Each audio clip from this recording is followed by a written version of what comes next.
प्यारे बच्चों, शुभाशीष। Welcome to digital teaching of Aditya Birla intermediate college Renukoot Sonbhadra.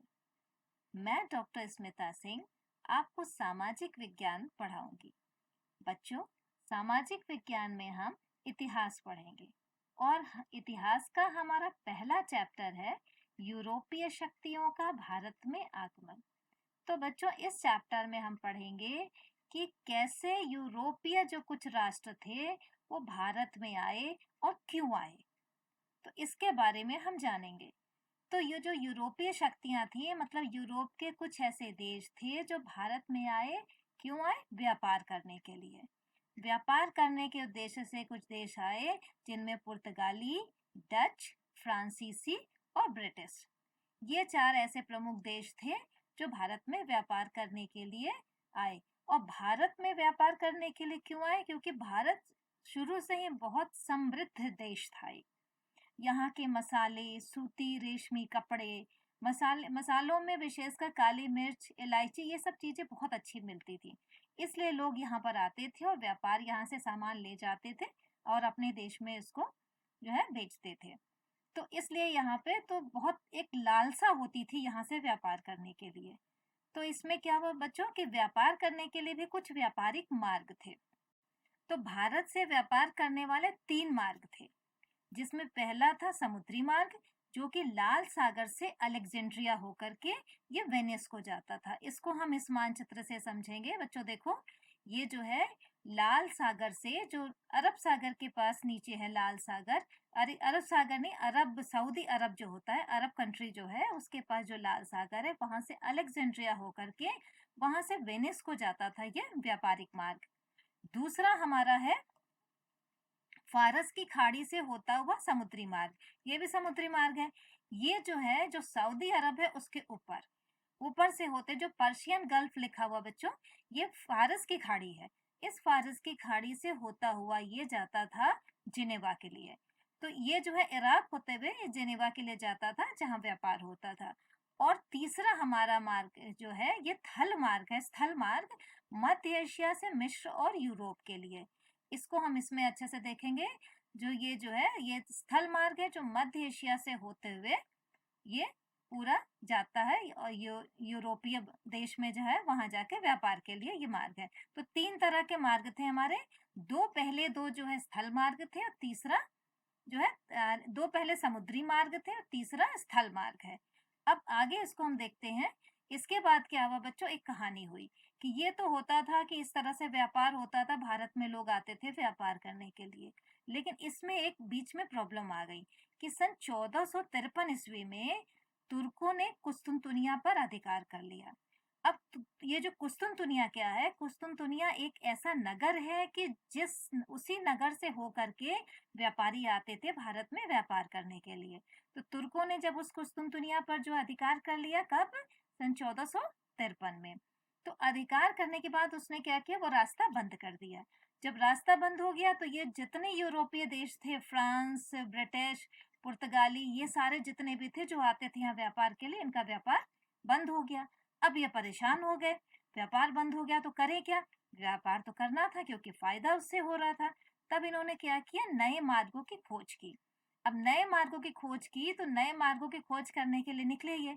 तो हुआ क्या कि बहुत सारे नाविकों ने वहां के जो स्पेन के, पुर्तगाल के जो राजा रानी थे, उनको कुछ सपने दिखाए। सपने क्या दिखाए? धन, ध्वज और धर्म का। उनको बताया कि व्यापार के माध्यम से आप जो है बहुत सारा धन इकट्ठा कर सकते हैं। ध्वज यानी जो है आपके झंडे, जो आपके जितने उपनिवेश राज्य हैं, देश बनेंगे, औपनिवेशिक जगह पे आपका झंडा फहराएगा, आपका नाम होगा।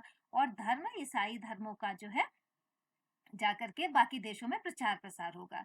तो धन, ध्वज और धर्म का उनको लालच दिखाए। तो राजा रानी क्या करते थे कि इनको जो है संपत्ति देते थे, मतलब पैसे रुपए से इनकी मदद करते थे कि ये जाए नए मार्गों की खोज करें। तो इसी क्रम में, और इन्होंने खोज करने के लिए कुतुबनुमा का सहारा लिया। कुतुबनुमा, जिससे दिशाओं का ज्ञान पता करते हैं। जब समुद्र में निकलेंगे, नाविक जब निकलते थे समुद्र में खोज करने के लिए, तो दिशा पता नहीं चलती थी। इस कुतुबनुमा के सहारे ये लोग दिशाओं का ज्ञान इनको पता चलता था। तो ये क्या करे, तो इसी क्रम में स्पेन निवासी कोलंबस कोलंबस क्या किया कि खोजने निकला था भारत के लिए, भारत की खोज करने निकला था सन 1492 में। हुआ क्या कि ये वहां से गलती से पहुंच गया अमेरिका। जहां जाके इसको देखा तो इसको लगा एक नई पहले तो सोचा ये भारत है, लेकिन वहां पहुंचने के बाद पता चला कि ये तो नई दुनिया है और ये अमेरिका है। तो इस तरह से अमेरिका की खोज हुई, क्योंकि वो बिल्कुल अलग महाद्वीप है, इससे जुड़ा नहीं है यूरोप और एशिया से, तो इसलिए उसका पता ही नहीं था उस समय तक लोगों को। तो इस तरह से अमेरिका की खोज हुई। फिर क्या हुआ, उसके लगभग 6 साल के बाद एक पुर्तगाल का निवासी वास्को डेगामा, वास्को डेगामा जो है ये निकला सन 1498 में और भारत की खोज करने। और इस तरह से ये जो है अफ्रीका के, इस मैप में हम देखेंगे कि ये अफ्रीका के दक्षिणी भाग से ये निकला, यहाँ से ये यहाँ से निकल करके अफ्रीका के दक्षिणी भाग से होते हुए फिर भारत में आया। कहाँ पे? केरल के काली तट पे, केरल के काली तट पे आया। तो इस तरह से वास्को डिगामा ने भारत की खोज की। और वास्को डिगामा के बाद फिर तो लाइन लग गई, फिर धीरे से क्रमशः सारे जो है जितने यूरोपीय देश थे वो यहाँ पर व्यापार करने के लिए आने लगे। तो सबसे पहले कौन आया? पुर्तगाली आए। जो पुर्तगाली नाविक था ये वास्को डिगामा, इसने जब वो मार्ग खोजा यहाँ पे, जब यहाँ का रास्ता मिल गया तो पुर्तगाली आने लगे व्यापार करने के लिए।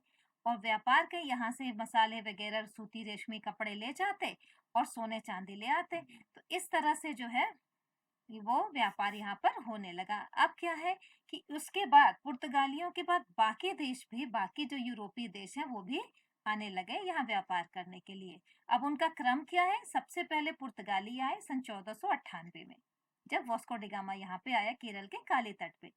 उसके बाद अंग्रेज आए, अंग्रेज आए 1600 में। फिर डच आए, डच आए 1602 में। डच कौन होते हैं? हॉलैंड के निवासियों को डच कहते हैं। डच आए 1602 में।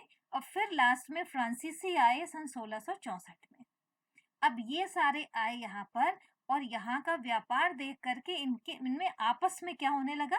एक होड़ होने लगी कि हम यहाँ पर अपना जो है अधिकार कर ले, भारत के व्यापार पे अपना अधिकार कर लें। अच्छा, इन सब बाकी अंग्रेज, डच और फ्रांसीसियों की इतनी ताकतवर नौसेना थी कि उसके आगे पुर्तगाली जो है हारने लगे। फिर भी इन्होंने व्यापार का किया। अच्छा, इसमें क्या, व्यापार करने के लिए इन्होंने क्या किया? कुछ व्यापारिक केंद्र बनाए। और व्यापारिक केंद्र बनाने के लिए क्या, ये कौन कौन सा देश लिया? पुर्तगाल ने लिया गोवा, दमन और दीव।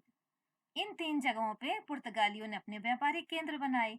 फिर अंग्रेजों ने क्या किया? सूरत, कैम्बे, अहमदाबाद, आगरा, भड़ौच, पटना, कासिम बाजार, इन नगरों पे जो है अंग्रेजों ने अपनी जो है व्यापारिक केंद्र बनाए, एक तरह से फैक्ट्री बनाए। अभी हम बताएंगे फैक्ट्री क्या है। फिर जो है डच, डच ने यानी हॉलैंड निवासियों ने कहाँ बनाया? कालीकट, कोचीन, नागापट्टनम और चिंसुरा में। और उसके बाद फ्रांसीसियों के जो व्यापारिक केंद्र थे पौंडीचेरी, चंद्रमहल, चंद्रनगर, माही और मछलीपट्टनम। तो इन जगहों पे इन लोगों ने, इन व्यापारियों ने, अपने अपने अलग अलग देश के व्यापारियों ने व्यापारिक केंद्र बनाए। और साथ ही इन्होंने क्या किया? एक व्यापारिक कंपनी बनाई। अब कंपनी क्या है बच्चों? पहले आप समझिए कंपनी क्या है। कंपनी में क्या होता है? कुछ लोगों की हिस्सेदारी। इसमें क्या है? कई लोग मिल गए, उनकी हिस्सेदारी, उनका शेयर होता था व्यापार करने के लिए, और जो मुनाफा होता था इसको ये आपस में बांट लेते थे। तो इसी क्रम में जो है अंग्रेजों ने ईस्ट इंडिया कंपनी बनाई, डचों ने डच ईस्ट इंडिया कंपनी बनाई, फ्रांसीसियों ने फ्रेंच ईस्ट इंडिया कंपनी बनाई और यहाँ पे अपना व्यापार किए। अच्छा, पुर्तगालियों की जो नौसेना थी वो इनसे थोड़ा पिछड़ती गई। फिर क्या हुआ? इस व्यापार में अपना फायदा पाने के लिए ये नए नए तरीके अपनाते थे। तो इसमें इन्होंने क्या किया? एक एजेंट रखा। अब एजेंट क्या करता था? एजेंट जाता था सीधे गांव में जाकर के, सीधा जो है व्यापारियों से, जिनके पास माल होते थे उनसे माल सीधा खरीदने का प्रयास करता था। ये एजेंट जो है, व्यापारी अपने एजेंट को भेजते थे, वो जाके सीधा डायरेक्ट माल खरीद करके ले आता था, जिससे उनको फायदा होता था और वो सस्ता मिलता था। अच्छा, एक और फैक्ट्री क्या थी? फैक्ट्री हमने बताया कि फैक्ट्री जो व्यापारिक केंद्र बनाते थे वहां पे अपनी फैक्ट्री बनाते थे। फैक्ट्री एक तरह से किला होता था जहां से ये व्यापार करते थे, इनका कार्यालय होता था। और वो जो किला होता था उस किले की पूरी निगरानी की जाती थी, पूरा चौकस निगरानी होती थी, जिसमें जो है इनके ये सशस्त्र सेनाएं भी रहती थी, पूरे अपने अस्त्र शस्त्र के संग तैयार सेनाएं भी रहती थी। तो इस तरह से ये जितने व्यापारी थे, जितने व्यापारिक जो देश के लोग थे, वो अपना जो है पावर अपना दिखा रहे थे, अपने को बलवान कर रहे थे कि हम जो है इस पे व्यापार पे अपना अधिकार कर लेंगे। ये होड़ लगी हुई थी। फिर इसमें कई तरीके से इन लोगों ने किया। तो कुछ क्या किया कि व्यापार करने के लिए एक फरमान, फरमान यानी एक अधिकार पत्र होता था, उसको लेते थे। तो अगर भारत के जो बहुत सारे उस समय जो अलग-अलग छोटे-छोटे जो राजा थे, जो बादशाह लोग थे, वो क्या करते थे, फरमान दे देते थे, जिसको अधिकार पत्र कहते थे। उसके आधार पे ये जो है यहाँ व्यापार करने की जो है वो अनुमति माँगते थे। इसी क्रम में मुगल बादशाह जहांगीर के दरबार में आने वाला जो पहला राजदूत था, वो 1608 ईस्वी में कैप्टन हॉकिंस था। कैप्टन हॉकिंस पहला राजदूत जो भारत में आया था। क्यों आया था? व्यापार की अनुमति लेने। और उसके बाद दूसरा आया उसके बाद सर टॉमस रो 1615 ईस्वी में। अच्छा, इसमें भी ये चालाकी चल गए। ये राजा को जो है यहाँ आए, देखे तो उनके शानो शौकत से जो है बहुत प्रभावित हुए और राजा को बोले कि हाँ व्यापार करेंगे, व्यापार में छूट दीजिए तो हम आपकी मदद करेंगे, आपकी सुरक्षा की गारंटी लेंगे। तो इस तरह से सर टॉमस रो और जो है कैप्टन हॉकिंस दोनों आए। और क्या हुआ कि वहां से कुछ चीजें लेके आए थे। एक बग्घी ले आए थे जहांगीर के लिए। जहांगीर इससे बहुत खुश हुए और वो भी बहुत खुश हुए। इसके बाद इस तरह से ये भारत से व्यापार करने लगे। इसके बाद बच्चों क्या हुआ कि व्यापार करने के लिए फिर आपस में व्यापारिक होड़ हुई और कि हर तरह से ये कोशिश करते थे कि हम मतलब एक तरह से व्यापार के लिए इन्होंने सारे तरीके अपनाए, साम दाम दंड भेद सब कुछ। और प्रेम से इन्होंने उपहार भी दिया और उसके जरिए जरिए भी जो है आज्ञा ली। दूसरा क्या है, फरमान जो है ये जो अधिकार पत्र मिलते थे उसके तरीके से भी। फिर डराया धमकाया भी, दंड भेद के तरीके भी अपनाए इन्होंने। तो डराया धमकाया में क्या थे कि ये जो है जो ये फ्रांसीसी और ब्रिटिश और जो डच थे, ये भारतीय को कहते थे कि अगर आप हमें व्यापार की अनुमति नहीं दोगे तो मैं क्या करूंगा, आपकी नौसेना जो आपकी जो है जो पुर्तगालियों से आपके जहाज की सुरक्षा मैं नहीं करूंगा। और अगर आप नहीं मानेंगे तो मैं आपके जहाज को लुटा भी दूंगा, डुबा भी दूंगा। तो इस तरह से धमकी भी देते थे। और जो है फिर धीरे धीरे धीरे आप आगे के पार्ट में पढ़ेंगे बच्चों कि कैसे जो है इस पूरे भारत के व्यापार पे केवल ईस्ट इंडिया कंपनी यानी अंग्रेजों का अधिकार हो गया। अब हम कुछ प्रश्न देखेंगे। प्रश्न क्या है? पहला जो हमने बताया आपको कि अमेरिका की खोज किसने की थी? कोलंबस ने, हॉकिंस ने, वास्को डे गामा ने या टॉमस रो ने? आपको चारों में से एक आंसर, जो सही आंसर है उसको अपनी कॉपी में लिखना है। नेक्स्ट है, भारत में सर्वप्रथम कौन सा यूरोपीय व्यापारी आया? पूरी कहानी मैंने बताई, आपको समझ में आएगा। अंग्रेज, पुर्तगाली, फ्रांसीसी या डच? ठीक है बच्चों, तो ये दो मुख्य क्वेश्चन थे जो आपके पाठ से है। और इस पूरे वीडियो को देखने के बाद आपको ये समझ में आ जाएगा कि कौन सा जो है इसका उत्तर है।